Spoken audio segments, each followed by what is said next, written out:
Good morning. We are in full mom mode over here today. I've got dishes that I'm putting in the sink. Don't mind this nonsense. It's really bad this morning for some reason. My skin is not happy. Well, we've got August playing with his Play-Doh. You want to show them what you're making? Hearts! Yay! So I'm gonna pull things out of the garage. I've got plates that I want to grab and cups that I want to grab. Friendsgiving is Wednesday, Thursday, Friday, Saturday, Sunday, about 4 days away. So we're gonna start prep and yay, more Play-Doh! We're gonna start by grabbing those dishes out of the garage.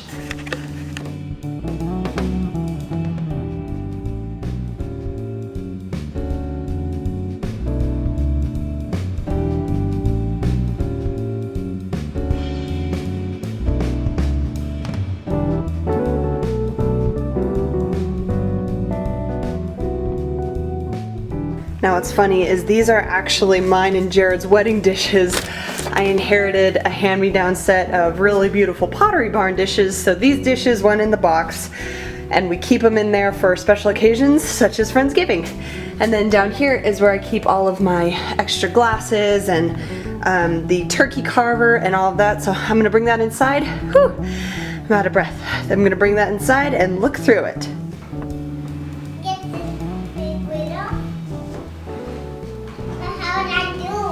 Alright, looks like we got a lift here. Watch out for the spider. Is that dead? That's dead. Yeesh. Where's the spider? It was just on the lift. Okay, looks like we got our turkey carver. These guys right here. We got our glasses. So we typically only keep like 10 glasses in our cabinets at most times. So we keep our extra ones out in the garage.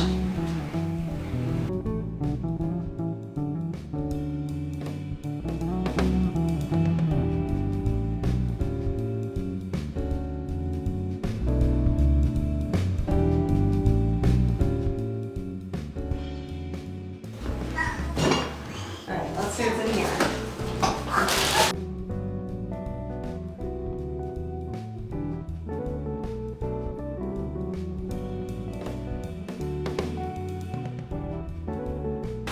Great. Well, I'm going to get all these loaded up in the dishwasher, and then these will be ready to set aside for the big day.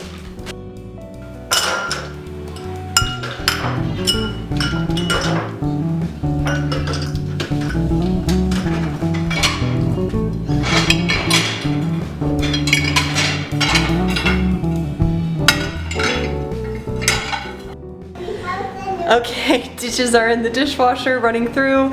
Took the opportunity to kind of clean the rest of my kitchen, and now I'm going to check on the turkey.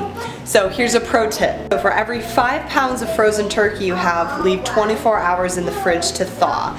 So I tried following that method last year for about a 21-pound turkey, which is the same size that I have this year. I'm going to check on that now, and hopefully by Sunday we'll have a nice thawed turkey. There she is. 12-pack of Coca-Cola for size reference. Now every day I'll just kind of give it a poke, and it's still feeling pretty frozen. Probably tomorrow I'll flip it, and then that way the underside can work on thawing as well. So the trick is to just put it in a 9x13, check on it every day, and rotate it, and if there's any liquid that accumulates at the bottom, just dump that out. We're looking good. Yay!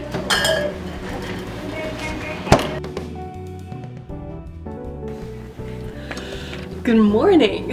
All right, it is Thursday, which means that Friendsgiving is 3 days away, Friday, Saturday, Sunday. And today I'm working on name tags. So I made a stack of these a couple weeks ago just for fun to see how they looked, and I really actually like the look of them. So they're just kind of printed on watercolor paper, and they've got a cool kind of olive green border around them. But I just had a couple more guests confirm, so I'm gonna try to make a couple more of these today, and then I may wash some tablecloths and see how we're feeling after that. Can you say hi? Hi. What are you doing? I'm digging. You're digging? What are you digging for? I'm digging for a fossil. That's so cool. You gonna go find a fossil? Yeah. Okay, bye.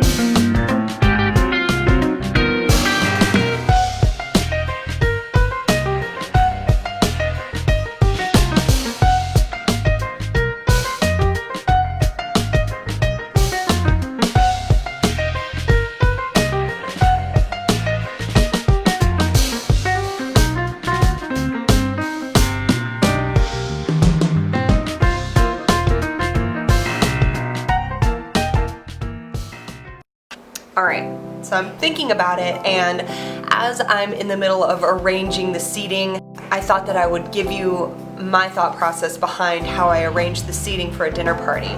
This is a question that I've actually gotten from a couple of you guys. Just how do you decide who gets to sit next to one another to make sure that conversation flows easily, that it's not stressful for anybody, and that the group's going to mesh well. In any group of people, you typically have 4 main categories of people. You've got your introverts, you've got your extroverts, you've got your regulars, and you've got your new people. I try to combine those 4 groups of people in each section. So each table of 10 people, you've got 4, 4, and then 1 and 1. And so I would say on one end of the table, set your regular extroverted people. And these are the types of people that are comfortable in your home, they've been there a lot, and they also know how to carry a conversation well. They're not going to be afraid to reach out to maybe the newer people that you have maybe in the middle of the table. So I would say regulars on either end of the table, new people in the middle of the table. Your extroverted people are going to be the ones that will reach out to the newer people to ask them questions to help the group get to know these people. And then the idea of having your new people on this end and then maybe the introverts on this end, this allows the introverts to be able to kind of keep a distance, not have as much social anxiety, which I know is connected to a lot of my introverted friends. So if you allow them to have space on the other end of the table, you put them next to the new people, and then that way they can be watching the group talk and not feel as overwhelmed and pressured to contribute to the conversation unless they want to. So that's kind of my thinking. I know it's a little bit complicated and long-winded, but there you have it. You've got your regular extroverts, your new people, and then your introverts, your regular introverts on those ends of the table respectively. Hope that makes sense. So that was my thought process, at least behind the seating arrangement that I chose for this Friendsgiving. Alright, here we go, it's Friday. Today is texting people and reminding them what they're bringing and heading to the store to grab groceries for the weekend. I am going to also be vacuuming floors and maybe making the gravy. I may wait till tomorrow to do that, but we'll see.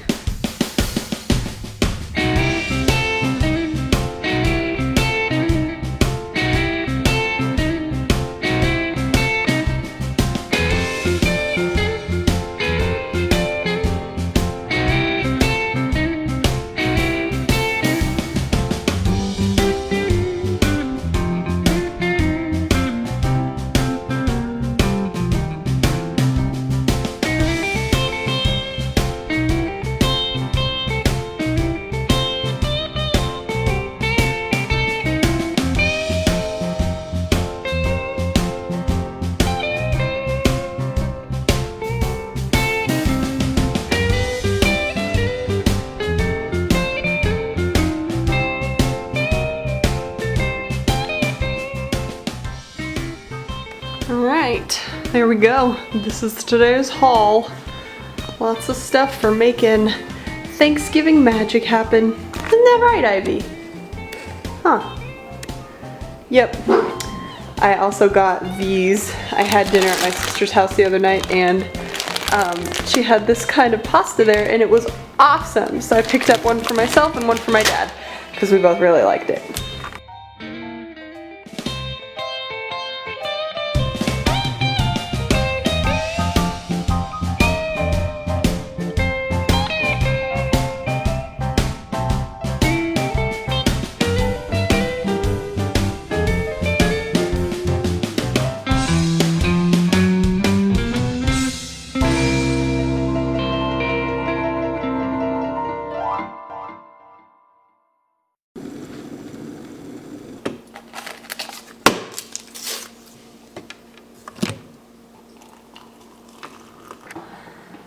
All right, well, the kids just went down, so I have probably a good hour and a half to dedicate to just getting the house ready. I've got to make the gravy today, and I've got to switch the furniture from the dining room and the living room, get the table set up, and then maybe the tablecloths, stop it, and some decor, and we'll see what happens.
All right, it's turkey time. We are having guests over in a number of hours, so I'm gonna get this bird in the oven, and I wanted to show you what I do to prepare my turkey. So this is about a 21-pound turkey, so it's gonna be in the oven for probably 4, maybe 5 hours.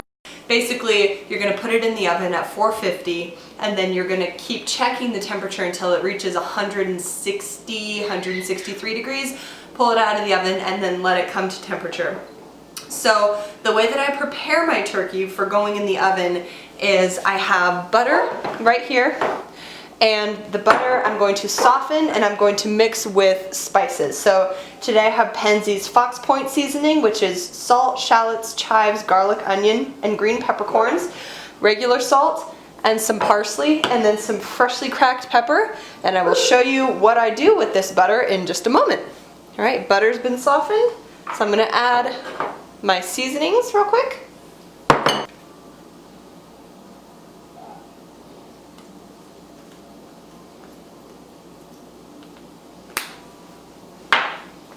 And then I'm gonna add a generous pinch of salt,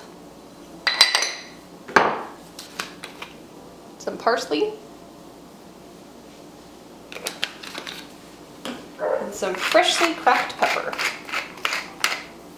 Okay, and you see I've removed my rings for this next part because you are literally just going to mush the butter up so that all of those herbs and spices get mixed in there.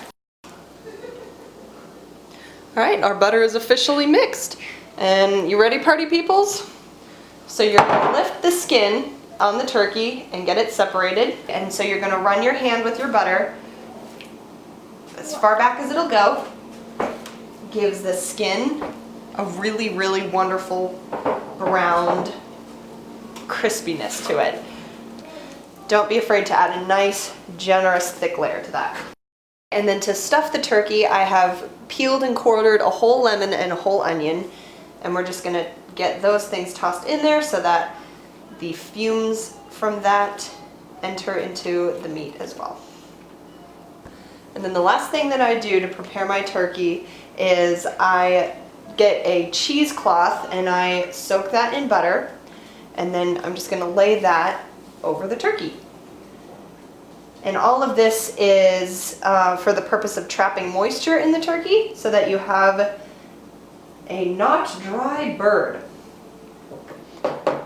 All right, so this is going to go in the oven at 450 for starts, and then after about 30 minutes, you're gonna wanna turn down the heat to 350, and then just check the temperature every 30 minutes to half hour just to make sure that it's cooking, and then you pull it out at, like I said, 160, 163 to finish heating up.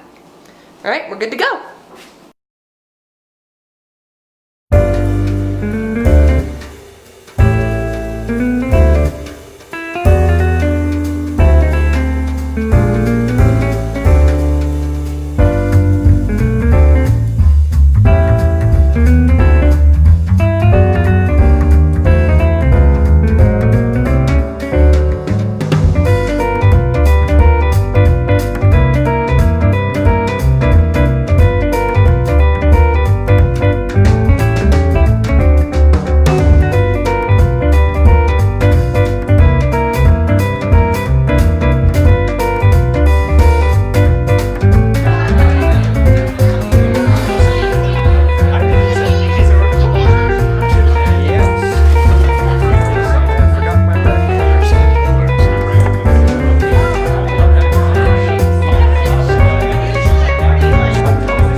And just like that, another Friendsgiving has come and gone. It was a blast, probably the best one yet. So today is going to be tear down, getting everything back to the way that it was before, and that's pretty much it. All right, I want to wish you and your families a very happy Thanksgiving. Don't forget to like and subscribe, and I will see you in the next video. Bye.